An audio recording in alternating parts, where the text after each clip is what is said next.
Hello friends and welcome to one of the biggest new gameplay todays of the year. I am Alex Stadnick, and joined with me today is the Michael Jordan of Dark Souls games. Dan Tack is in the building. Hello, sir. I mean, that might be a bit much, but hey, happy to be here, Alex, and it's finally time to talk about Elden Ring. God, it's been a while. Let's go. It's been a long time, but my friends, I ask you, what's Michael Jordan without Scottie Pippen? We also have Marcus Stewart in the building. Hello. Hey, you don't remember it as often, but I get the support stats. I get the ball to Dan. You're in the Hall of Fame, my friend. Dan, this has been a long time coming, as you've said. Let's dive right into it. Tell us everything about your time with Elden Ring. This is your gameplay. You played this dragon to death. This is some gameplay that you chose to use. So I beat this dragon on several different characters during this the network test demo, which is what we're playing here, which is what a lot of people will get a chance to play this weekend. This dragon is one of the big bosses of it. This is me sort of acclimating myself to horse combat with probably the worst weapon you can do that with, which is a very low-range club. But you know me, I love the club weapons, and I couldn't find the large club in this game, so I had to use the baby one on this character. So it's a lot of foot tapping. But it is interesting. What you can see here is not only are you fighting a giant boss in the open world, you're allowed to use your horse for that. You're allowed to use at the beginning of this fight. I used a spirit summon to bring in a NPC ally to sort of take his attention away for a little bit, while I whack at him with this little club.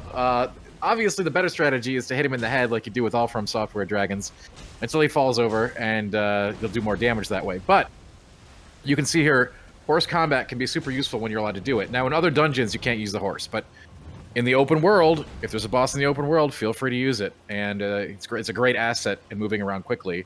Although, as you can see here, I'm still kind of fumbling with it. It takes a while to get used to the exact, hitboxes and everything, about how your swing is going to land, what your things are going to do, But I'm getting the hang of it here. Horse combat really threw me for a loop during my first 20 to 30 minutes with it. I didn't really care for it, and I tried to fight this guy without a horse, but then I realized something, that these sort of open-world boss encounters are designed to be done both on horseback and done on foot. So it's really interesting to be able to switch between them during these fights, but obviously I'm still quite a novice here.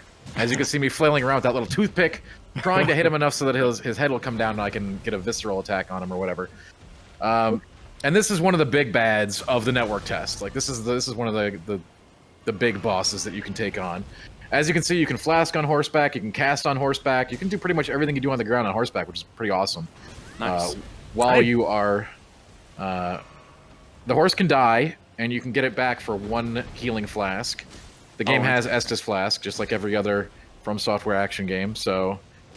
Look at this. I just love it. I'm just flailing. I know, right? Yeah. There we go. We did knock him down. We're going to go in for the crit here. Oh, his eyes are glowing. Okay. So that's something I noticed, and I don't know if it's universal toward the whole game, but when you do have an opponent that has a critical spot that you can, hit with a crit, they will flash like that. They will bleed gold, if you will. I noticed that on several different monsters or enemies during the course of this. Well, I don't know if it's universal. It seemed like it was, so I can tell you everything that we did in this network test, which was everything. I tried to get past every wall, every barrier, every zone wall. I mean, I got messy. Oh, look at this. So here's an NPC invasion. Those of you who've played Dark Souls games are familiar with this. This is a non-player character who's come into the game to kill me as an invader. That is me right there using an Ash skill, okay? These are basically like combat arts from Dark Souls 3, only good. I know a lot of us didn't use them in Dark Souls 3. I know I certainly didn't, but they're really good in this game. So even as a melee fighter who doesn't like to use magic ever, these special weapon effects that you can move from weapon to weapon with the Ash arts are very powerful and very useful. Oh! This one here, where I just spin it around and smash the ground with an AoE, that's really good. That's awesome. That one is a signature move from the sword that I'm wielding, or Dovis's greatsword, which I got off the back of a cart. Again, exploration, key to this game, all over the place. I go everywhere, do everything, and it's great. If you just take the critical path, which is given to you by a series of little lines that point you in the right direction, if you will. You will probably get annihilated. But if you do exploration, a little bit, you're going to find all kinds of neat tools you can use in the world. This guy is right next to the starting spawn. If you walk the wrong way, you're going to fight this guy within the first few minutes of the game. Tree sentinel. It won't go well for you. No. Does he guard the tree? What's his deal? You come out of the grave at the beginning, which is the tutorial area, and this guy is right to the right. You can see him very clearly. He'll just be walking there. Don't fight him then. Okay. It probably won't go well. I mean, you could, right? You could. Horse not worth it. Sakura.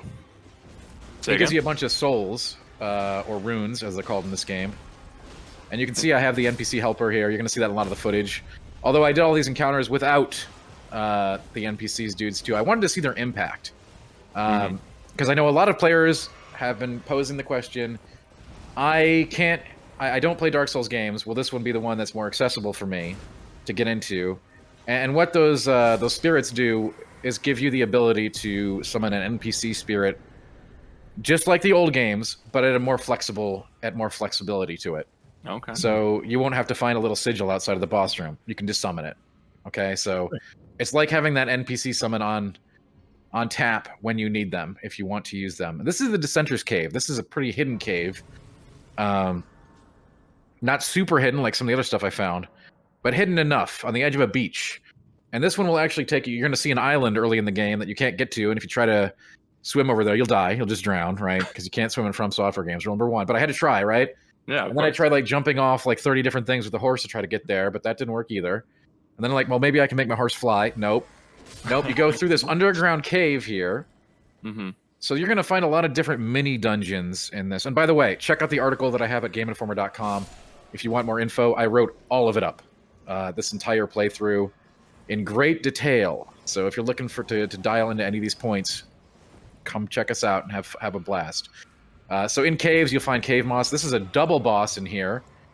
These demi-human chiefs, 2 at once. I'm like, wow, okay, I better summon some NPC help here. Chiefs. I made the mistake of reading it as chefs. I was very confused for a second. They're cooking up trouble. They're really cooking up trouble. I love it. Alex, we got to get you... I want Alex on every show. Wait, he already is. Yeah. This is the weirdest game of Overcooked I've ever seen. Anyway, yeah, this is a sort of a double. You may have been like, Dan, that boss doesn't seem very hard at all. Well, guess what? The boss is in caves, the boss is in catacombs, the boss is in jails. I'm not saying that right. It's spelled with a G. The old-fashioned shoppy jails. Quite, and mines and stuff like that. Those bosses are much more... They're much easier than the great foes, like the dragon and one other we're going to see later on in this footage, I assume. Those are known as great foes, and they are much more hardcore. More traditional from bosses. Yeah, they're traditional from bosses. In fact, I'd say they're even a little bit tuned higher for this test. But again, I think that's trying to encourage people to use the spirit summons, which basically, they can trivialize an otherwise complicated fight that you'll need to understand the ins and outs of mechanically.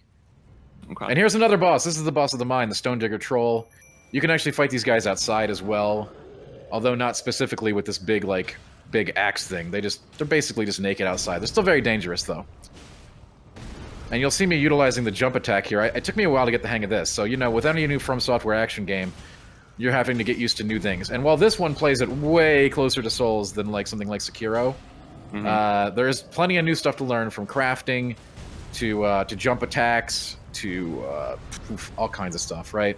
There's all kinds of stuff to learn here. And of course, the new arts, right? Just equipping those and using those is good stuff. And the jump attack here, you want to stagger your opponent and just nail them. That's how you do it. Sheesh! Hitting him with that little step back there. I love it. So do you, Tak, as a huge fan of these games, is that what you were looking for with this? Like the kind of return to Souls-like combat after something like Sekiro? Absolutely. And the elements that are different, obviously this is very similar in combat execution outside of the stuff we've talked about, to say something like Dark Souls 3. That is not a problem. The new added open world exploration elements are huge. I can't even just in this very small zone, I had a blast of a discovery zone. I felt like I was back at the discovery zone, all right, learning about ants and stuff, okay? It doesn't look like the discovery zone I grew up with. Well, it looks like the one I grew up in. Oh, no. A lot more ball pits involved. I constantly found myself against the zone edge trying to go further, to explore more, and not go in the only direction we were kind of allowed to go in this. And in the open game, it's going to be like, I'm not going to do any of the canonical path stuff. I'm just going. Going, man. Every time I saw something in the distance, I'm like, all right, that's cool. I'm going to go do that. Every time I saw an enemy in the distance, I'm like, well, we're gonna have to take that thing down. You know, it's like Yeah. it's like I don't care. You know, we're doing it. We're doing it. Yeah. And there's all kinds of stuff to discover. Discovery is around every corner. It feels so great to have that as an element layered onto Souls, and I can't imagine how complex that was for FromSoftware to tackle. As you know, their forte is very curated dungeon dives, right? And we still have that, and we'll see that a bit later. Like they have the big dungeons, they have the dungeons that feel exactly like a Souls experience dungeon, right? The layouts, the loop backs, the secrets, the giant bosses. Those are all here, and they just have this big, vibrant open world around them that lets you really, you know, play it to your taste until you're ready to take on the big things. If you want to go right to the castle first and start on the canonical progression path, taking out the big bads, yeah, you could probably do that. It's going to be pretty hard, but if you go around and explore a little bit first, you're going to find all kinds of new things to help you. And again, this goes beyond a lot of the same old systems are here. Leveling up, Estus flasks, combat, right? All these fun things that are very similar to Souls. But then they add a lot of new quirks. There's something called the Flask of Wondrous Physic, which is very cool. What this is it's a flask, right? So it's like you have health and mana flasks, obviously, right? This thing is a modular consumable buff flask. So you can fill it with different items that will make the effects different, and it refills every time you rest, just like your other flasks. So if you want your combat buffs and you're tired of like being afraid to use consumables, you can just use this one all the time because you're going to get it back every time you sit at a bonfire. Interesting. And it's great. It's just like, I'm going to experiment. And we only had a couple of different ingredients to pop in there during this demo, but there's obviously a ton of them. So it can be as basic as like, hey, maybe you get some mana and stam back, or maybe it causes an explosion. I don't know what kind of various effects are going to be in the final build, but it was a blast to play with, even that at the base level. And another thing for the people who are been like, you know what? You know, Dan, I like Souls, but you know what I don't like? I don't like, you know, having to do the run from the bonfire to the boss. Guess what? We've got these new shrines that you can you can find in your travels that allow you to respawn at them. So you can't use them like a bonfire, but let's say you're at a boss, there's probably going to be one of these little shrines there. And it'll just pop you right back in with no run, and you can just fight the boss as much as you want. That is incredible. Yeah. So wait, is it a consumable or is it It's just not a consumable. on the map? They're on the map. You can't move them. You're not setting them up. They're just there near boss areas. So if you see one of those, you're probably near a boss. Okay. That doesn't have a bonfire necessarily near them. I'm sorry, not bonfire. A site of lost grace. Yes. Yes. Wow, that is, as someone who is not a Souls player, that is fantastic to hear, because I think, especially playing like Demon Souls, the PS5 version of it, right? That's some of the parts that have taken me away from it is that run up to the boss, which, you know, I'm sure there's someone in the comments yelling at me now for it, but like that entices me even more to this game, which is exciting. Yeah, absolutely. It's a big difference. It's a subtle difference, but it's a big one. And I'd say that's sort of the rule here. Yes, it feels and plays like a Souls game. This is a great thing for those of you who have already been into the series, but it does certainly layer on a bunch of new things and offer quality of life things like that. And of course, we've got item crafting in here. I knew people were going to be concerned that they would have to craft their healables and their consumables and stuff like that. Basically, what I found in this demo, and I don't know if it's going to be throughout the course of the whole thing, but I'm extrapolating a little bit here, is that the crafting stuff was so that you could always have stuff that you wanted to have. You're still going to find a bunch of consumables out there in the world and have them. But if you want to make more of a certain thing, like if you really like fire enchantment on your sword, you can go out and harvest the various ingredients in the various areas to make tons of it. Here we have a telescope. Yeah. Between the map and the telescope, you have a really good look at things. However, in this build, obviously I saw a lot of cool stuff in the telescope that I couldn't do because every time I'd go somewhere I want to go, it'd be like, oh no, wall here. Yeah. And I can't imagine. I had so much fun with discovery even just in this demo. I can't imagine what it's gonna be like when I have actually free reign. Right. So there's one of those shrines right there. Okay. So if I go in here and die, I just start right there. Like no fuss, no muss. So do you have to? Is there a certain do you have to click on that No. beforehand? No, you just dive back in. That is so cool. Cool. I don't know, Marcus. What are you thinking from what you're seeing right now? At least I think that actually may have been one of the summoning. There's a couple of different things on the ground that look very similar, so I hope that wasn't the summoning shrine. But anyway, those Marika shrines are everywhere or whatever. So, look at this. Wow. This guy's actually really tough, but I'm using the spirit summon here sure? to... yeah. The spirit summon was used to great effect here, just showing, like, This boss is actually pretty dangerous. I'd put him on, like, in comparison to some other Dark Souls 3 bosses. Like, you know, he's the first one. Like, he's supposed to be one of the first real bosses. But with that northern mercenary that I found in a catacomb, makes the fight rather trivial. Anyway, sorry, Marcus, for interrupting. I wanted to... No, you're good. No, I mean, this looks like a Souls game that is in a bigger world, which is obviously the pitch, but that excites me as someone that does enjoy these games. I have a question, or questions, I should say, about the horse specifically, because I was watching you, riding them. Does the horse have its own stamina bar? The horse has its own. No, it uses your stamina, but it can die. It has its own health bar. Okay, this map fragment stamina. Is very important. We're going to take a look at it here in a second. So I didn't have a map that had stuff on it, but once you get a map fragment, it lets you see an entire area. Now, it doesn't tell you, like, the landmarks, but you can kind of get an idea where they are from, like, ye olde times, kind of like a legend on the map, right? You can be like, I want to go investigate that thing. Yeah, I don't know what it is. Can you at least see yourself on the map? No, absolutely. Yeah, okay. even before you have a map fragment. Because, like, at the very least, you'll, like, give me that at least. Oh. Yeah. But it is like night and day once you have a map fragment for an area in terms of, like, just giving you some idea of where to hone your exploration in. You can obviously do it all you want, but those map fragments are incredible. And speaking of night and day, there is a night-day cycle. That's good to hear. I fooled around with it quite a bit, but I couldn't find any suitable, any noticeable changes. I'm sure there are. Yeah, I was gonna ask. Like, I did not discover any. Yeah. What you see here is that little that beam from that statue pointing down to a dungeon. That will locate a catacomb for you if you click on the statue. That could be a really nice way to find your way to an area that you might not normally go to. That's a very Souls moment right there. Yeah. Yeah. FromSoftware falling puzzle. Exactly. So, do we know is every catacomb? Do they have one of those statues? We don't know that, but the two catacombs I found in this build did have statues that pointed to them. And the catacombs was like sort of the top end mini dungeons, if you will.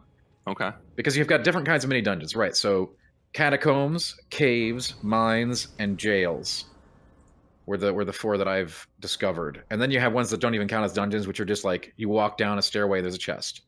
Those don't count because there's no boss there or anything. Yeah. Interesting. We just call those basements. Okay. And roughly how big is the this is like the network text, how much of the world we don't know. Do you roughly? No, we have no idea. Did you find it pretty big in general, like in your time with it? I mean, I spent a lot of time exploring, so yes, but yeah, certainly. I would love to know what kind of percentage selection it is of the entire world, but I would guess it is not a very big one. I mean, if you still felt it was sizable for like a slice of it, that's, I think so. that's So the signatures of the catacombs here, which we're in right now, they're a little bit more in depth. They have gargoyles and they have traps, whereas the other mini dungeons may not have those. Catacombs are a little bit more sinister. Yeah. Oh. Yeah. These guys did not look fun when I was doing pre-production of this. They sneak up on you. Yeah. They're spry. Yeah. And again, they mix in with the traps. But one thing I found while doing the catacombs is that you can kind of use the traps against them, which is really nice. Once you know the trap locations, you just drag the gargoyles into the traps, and then that takes care of them. Boom, boom, catacomb done. Exactly. I have moments coming up here of showing why I called Dan the Michael Jordan of Dark Souls, because he comes in clutch here. So this is a network test. This is going to be semi-public. You had to sign up for it to participate in it. But that's right. And you have to get lucky too. So not everyone will be able to participate this weekend, but those who do, I think you're going to have an amazing time. Are in for a treat. Well, because I was going to ask you then. Wait, hold on. I'll ask this question in a second. I saw a cookbook. You did. Are you cooking in this game? What is that is you're going to find cookbooks and craft books and armor books and all kinds of books that will expand your crafting repertoire. And those are very important. But it's still in the sense of crafting. Like, it's crafting. You're not eating anything. Oh no, you're going to be crafting all kinds of consumables. Okay, got it. What's the tastiest thing that you made? You know what? I didn't rely on consumables that much. Oh, you're too good for that. Yeah. No, it's just that I think a lot of the items that I had recipes for required ingredients from areas I don't think I could get to.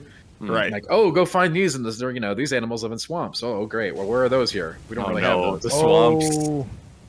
was gonna ask if you ran into any swamps, but oh no, they definitely wouldn't have put the poison swamp level in the network demo. no, they're gonna save that for later.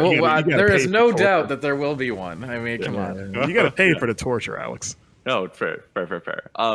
But Tack, I was gonna ask you, like, this is gonna be a closed thing, but did you run into any like tech issues or bugs, or did you feel like this is a pretty complete package here in just the network test alone? As FromSoftware has done with previous games, like with the Dark Souls 3 network test and everything before it, it's very polished, but it's a small section, right? But it'll give them a good idea of network testing if that's what they're doing, right? I mean, yeah, it's everything seemed really polished to me. There wasn't any I didn't have any bugs or crashes or any kind of issues whatsoever. Yeah. It's very clean. Looks done. Let's ship this thing. Let's go. It looks like a game that could stick to February 25th. That's kind of what I was hoping. Well, certainly this section. Again, we don't have any idea of the breadth and depth and scale of everything beyond this, but. Right. Also, look at this man. This not even like a centimeter of health left takes him down. Look at that. Wow. What a stud. Just like Michael Jordan. I'm glad that you think that that's what happened there. I think you played a game. I think you were playing 3D chess and they were stuck on checkers. That's what I think. Wow. Yeah. I'm kind of taken back by how, I mean, maybe the menu's not finalized, but how like relatively. And it may not be. They have, before in other tests they've used different UIs. Yeah, like if this is the final one, like it's just weird. I don't want to say it looks cleaner because I don't think the other menus were like dirty or anything, but it's just there's something clearer about it. Like, oh, it's kind of straightforward and not as maybe dressed up as the other ones. And I think I kind of like that. Yeah. Yeah. So I don't know if they're going to grime it up for the full release or not, but we don't know. That we can't tell. Yeah. But I really like that move. God, it's so cool. that's a cool spin. And I found even cooler moves later on. The spin doesn't hit them, right? It's just that final slam. Yeah, the slam to the ground, right. The spin is actually your wind up. You don't want to get hit while you're doing that. Okay, it's like a psychological thing. You don't know when it's gonna, what angle you're coming with. Yeah, exactly. Yeah.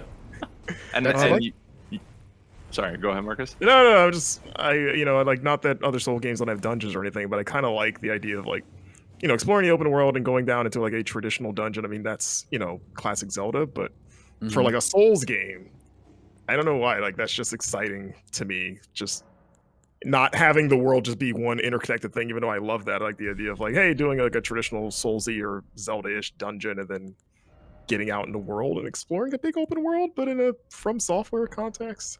And so yes, you can still summon people. Like those summoning statues that I found. Those weren't actually the shrines of what I was talking about. There's a bunch of different like white-looking sticks in the ground. Some of them are the ones that I was talking about, where you get the instant res. Other ones are just make it so that you can summon. So if you do not want to use the NPC summons, or they're not enough, you can summon other players into your game to help you as well. So there should be plenty of jolly cooperation in this game for those who want it. Whoa! Burial Tree Watchdog. This boss he looks amazing. Yeah, I don't know why I'm so attracted to this, but it's a weird boss. Yeah, right. Again, none of the bosses in these little mini dungeons are not like, some huge accomplishment like the greater foes, but certainly they do confer valuable loot and you're going to want to get them, but they're not nearly as tough as like the dragon or the castle gatekeeper in this one. For sure. Yeah, so what kind of loot do these regular foes? It completely varies. Like one of them had like the flask of wondrous physic, which is really important and a really nice item. Others have different ash effects that you can put on your blades. Like that one has an ash of war, right? So I can put that special move on my sword or something. Okay. If I don't want Ordovis's vortex, I can try a different move. Yeah. This boss right here is the one that you beat in the treasure chest. Is the first flask of wondrous physic. They offer all kinds of things. Also like trinkets, amulets, kind of things. So they're all really worth doing. Like if you find a catacomb or a dungeon, it's not going to take you long to knock it out. And the boss probably won't give it too much trouble, especially if you use a spirit summon. Like, you can get their attention with a spirit summon and just dive bomb them. Like that's I love that's just how it is in regular cooperative Souls.